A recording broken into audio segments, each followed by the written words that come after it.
We all know the challenge. I mean, modern life is. Yeah. It's sedentary, and that's really costing us physically. It really is. It's hard enough to find time to move, but then you see the stats that more than a third of adults globally aren't even meeting the minimum recommendations. And this isn't just about, missing a workout. Prolonged inactivity, it actually triggers a physiological decline. We see muscle mass drop, metabolism slows down, and maybe most importantly, a drop in what we call VO max. Maximal oxygen uptake. Exactly. And that single metric is probably the most powerful predictor of your long-term cardiovascular health. So finding interventions that are effective, time efficient, and that people will actually do, that's the whole game. Right. And when we look for solutions, two big ideas keep surfacing. One is all about structured, intense bursts of effort, and the other is just about, well, play. And that's what we're diving into today. We are taking a deep scientific dive into a head-to-head comparison between them. We're focusing on a really robust 16-week randomized controlled study. The full title is Comparing the Effects of Small-Sided Handball Games and High-Intensity Interval Training on the Physical Health and Fitness of Untrained Individuals. That's a mouthful. It is, yeah. The work was led by Xinjie and a team of international collaborators, and it was published in the Journal of Sports Science and Medicine in 2026. So our mission today is to pull out the biggest insights from this paper. We're comparing small-sided games, or SSG in this case, handball, against high-intensity interval training, or HIIT. And the subjects were all previously sedentary young adults. We really want to know, based on the data, is one better, or does it just come down to what you prefer? A fantastic question. So let's start with who they actually studied, because the cohort is everything here. It really is. They recruited 90 sedentary, untrained young adults.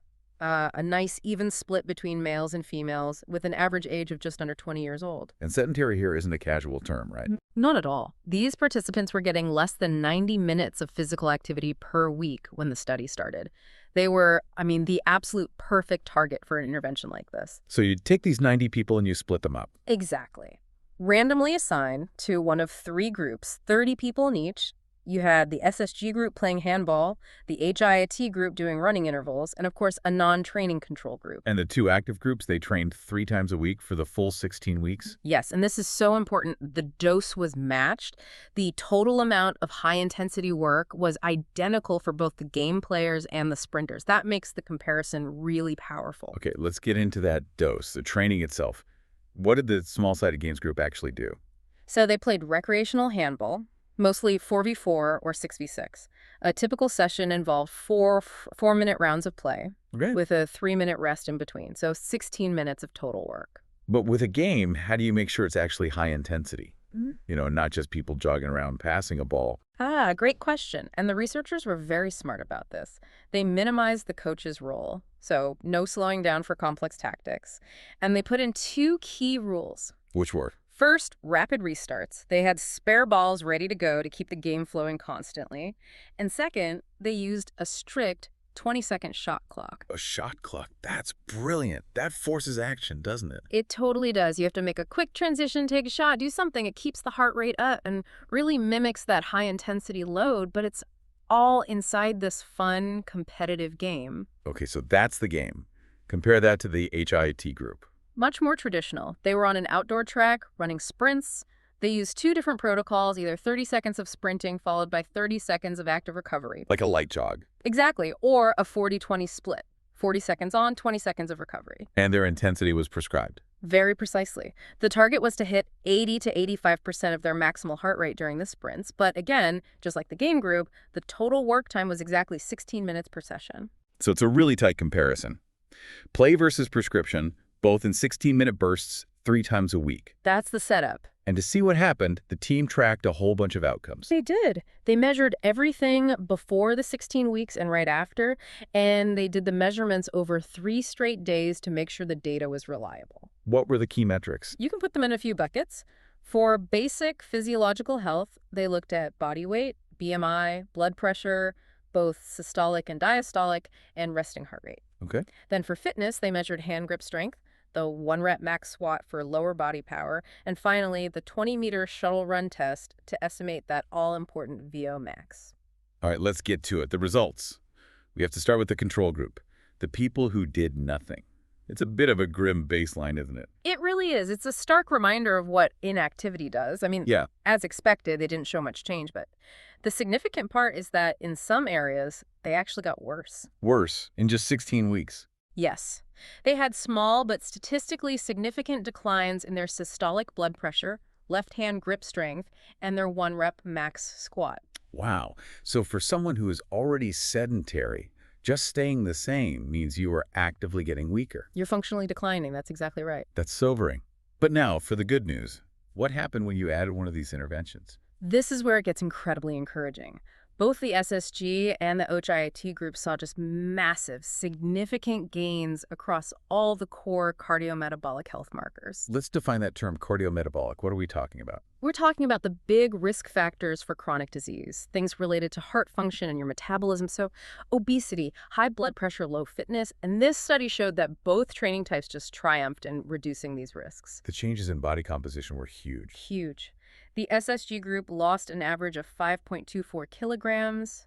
The HIIT group lost even a bit more, 5.94 kilos. This is about 12 or 13 pounds. Exactly. I mean, these are massive losses, showing how effective these short, intense sessions are for weight management.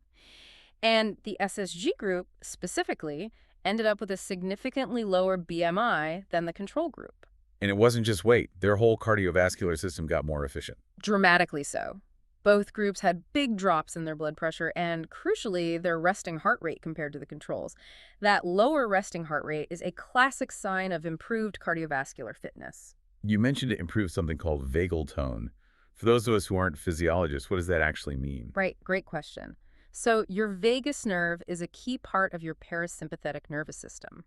Think of it as your body's rest and digest or calm down system. Okay. Enhanced vagal tone means that system is stronger. Your body gets better at recovering quickly after you exercise. It lets your heart pump the same amount of blood with fewer beats, which is a real hallmark of a healthy heart. That makes total sense. Now, let's get to the metric you called the gold standard, the one that predicts long-term health, VO-max. And this is where the results just confirm the incredible power of high-intensity training. So VO-max is the maximum amount of oxygen your body can use during really intense exercise. Correct. And a higher VO-max is one of the strongest predictors of a long, healthy life with lower rates of cardiovascular disease. And in this study, the gains were astounding. Both the SSG and HIIT groups increased their VO-max by approximately 7 millisong 7. That is a massive jump for people who are starting from a baseline of being sedentary. It's transformative. It just proves that whether you get your intensity from a structured sprint or from a well-designed game, the stimulus is powerful enough to drive major positive changes. Which really brings us to the next big question. Yeah. We know they both work incredibly well, but are they basically the same? Are there any differences that might make you choose one over the other? And for most of the big health markers, weight, blood pressure, even VO-max, the answer is pretty much yes, they are functionally equivalent. The study found no significant differences between the two training groups on those key metrics. So for just getting healthier in a general sense, either path is a great choice. An incredibly effective choice. But the nuance, the really interesting part, starts to show up when you look specifically at strength. Ah, okay. This is where the type of movement really starts to matter. Exactly. And the small-sided handball games, the SSG actually showed some unique advantages in the strength department. Like what? Specifically, the SSG group got comparatively greater benefits in upper limb strength, measured by their grip strength. Which makes perfect sense when you think about it. It's completely logical. Handball is all about forceful, repeated actions. You're passing, shooting, catching, blocking. That requires a ton of upper body and grip strength that you just don't get from running on a track. So the game gives you a dual benefit. You get the cardio and that functional upper body work. You do. And the benefit also extended to the lower body, though it was a bit more subtle there. How so? Both groups got much stronger in the 1-rep max squat compared to the controls, but the SSG group's gain was just marginally better. The researchers think it's because of all the explosive movements in handball, the jump shots, the quick pivots, the changes of direction. It's a different kind of stress than just running in a straight line. Okay, so that's the case for SSG. It has a strength advantage. Let's flip it. Did the very structured HIIT protocol have any edge of its own? Especially in its home territory, aerobic capacity. It did, or at least there was a hint of an edge. While it wasn't statistically significant, the HII group did show slightly larger improvements in VO max and their shuttle run performance. So why would that be if the total work time was identical? That gets at the core mechanism, really. HIIT's biggest advantage is its precision. That rigid work-to-rest structure guarantees that you spend a very consistent, maximized amount of time in that target heart rate zone. That 80 to 85% zone. Exactly. It ensures you're getting that specific physiological stimulus that drives aerobic adaptations. Whereas a game, even with a shot clock, is just naturally more variable. Right. In a game, there are moments where you're sprinting, but there are also moments where you're standing still, waiting for a pass. Those little micro recoveries are dictated by the flow of the game, not a stopwatch. So while the average intensity is high, the relentless structure of a 40-20 sprint might be just that tiny bit more efficient at pushing peak aerobic fitness. This brings us to what might be the most important part for real people, especially sedentary people. Yeah. What did it feel like? What about adherence? So critical. You can have the best program in the world, but if people hate it, they won't do it. So did they track that? They did. They tracked the rating of perceived exertion, or RPE, basically, how hard the participants felt they were working. And the result? The finding was crystal clear. The HIIT group consistently reported higher RPE values week after week for 16 weeks. So the running sprints felt subjectively harder than playing the game. Significantly harder, yes. And this wasn't just in their heads. The objective data backed it up. The overall average heart rate was also significantly higher in the HIIT group. The physiological load was genuinely greater. That is a huge insight. If you can get essentially the same fantastic health benefits, the VO max jump, the weight loss, with something that is perceived as easier and more fun. It has massive implications for long-term behavior change. It really does. The study's conclusion is that both are valuable, but they appeal to different people. HIIT is for you if you love structure and efficiency and you don't mind a very high physical load. But the small-sided game? It offers this enjoyable, social, competitive format.